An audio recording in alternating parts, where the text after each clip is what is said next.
र यसमा के देखिएको छ भन्दाखेरि बिहानैदेखि पचरौताको बेलदारी बुथमा चाहिँ कब्जा भएको अवस्था छ। त्यहाँ हाम्रो बुथ एजेन्टलाई छिर्न दिएको अवस्था छैन। त्यहाँ जसपाका कार्यकर्ताहरूले काटिदिन्छु भनेर भनेको थियो भनेर त्यहाँ चाहिँ बुथ भित्रै छिर्न दिएको छैन। र त्यस्तै र त्यहाँ चाहिँ बेलदारीको खास कुरा के हो भन्दाखेरि त्यहाँ 3-4 दिन अगाडिदेखि नै त्यो गाउँभित्र पनि प्रचार प्रसारको लागि घर दैलोको लागि पनि हाम्रा कार्यकर्ताहरू कसैलाई छिर्नै दिएको अवस्था छ। त्यस्तै अहिले तपाईको देवतालको झिटकैया बुथमा पनि त्यही अवस्था रहेको छ। त्यहाँ पनि हिजो पनि के माइन्युट गरेको थियो भन्दाखेरि अरूको इच्छाको व्यक्तिले अरूको हकमा मतदान गर्न सक्ने भनेर लेखेको थियो। अब त्यस्तो खालको सर्वदलीय बैठकको नाममा माइन्युट जबरजस्ती गर्न लगाएर त्यो चाहिँ के भन्दाखेरि बुथै कब्जा गर्ने, अरूकोले मलाई भोट दिने हो कि होइन भनेर भन्ने, अनि त्यसपछि एउटै चुनाव चिन्हमा भोट हाल्ने जस्तो खालको वातावरण बनाएको थियो। हामीले प्रहरी प्रशासनलाई पटक पटक अनुरोध गर्दा पनि उहाँहरूले अहिलेसम्म पनि त्यहाँ सुरक्षा दिन सक्नु भएको छैन। बेलदारी, झिटकैया र अरू 1-2वटा बुथहरू चाहिँ अहिले पनि लगभग कब्जा भएको अवस्थामा छ।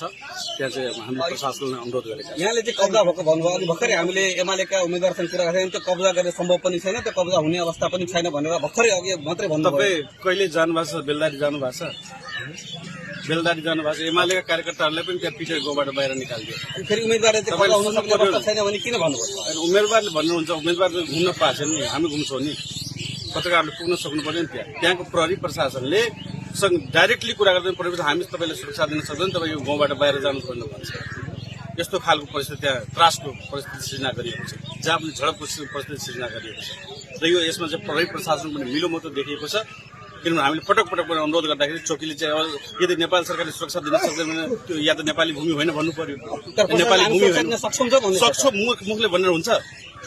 यहाँ त्यहाँ नेता कार्यकर्ताले सुरक्षा दिन सकेका छैन, हाम्रो कार्यकर्ताहरूमा धम्की भइरहेछ, ज्यानमान धम्की दिइराखेको छ भने कसरी सुरक्षा हुन्छ?